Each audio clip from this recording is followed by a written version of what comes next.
Here's some of the stories trending this week at NASA.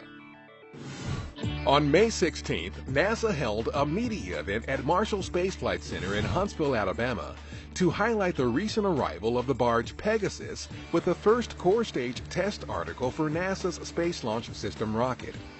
NASA modified Pegasus to accommodate the massive SLS core stage, increasing the barge's length and weight carrying capacity.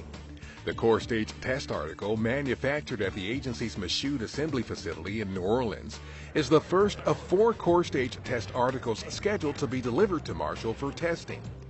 This delivery marks a critical milestone toward Exploration Mission 1, the first flight of SLS and NASA's Orion spacecraft. It also brings the agency a step closer to sending humans to deep space destinations, including Mars. Also on May 16th, NASA's acting administrator Robert Lightfoot discussed the agency's goals and plans for the future during a conversation with journalist Allison Stewart at the Atlantic's Space Forum on the launch pad Return to Deep Space.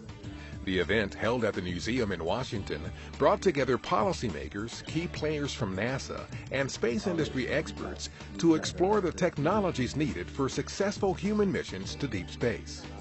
Lightfoot highlighted the agency's plans for flexible, reusable, and sustainable infrastructure to support exploration missions of increasing complexity that will eventually take humans to Mars. The U.S. Astronaut Hall of Fame inducted its 2 newest members on May 19.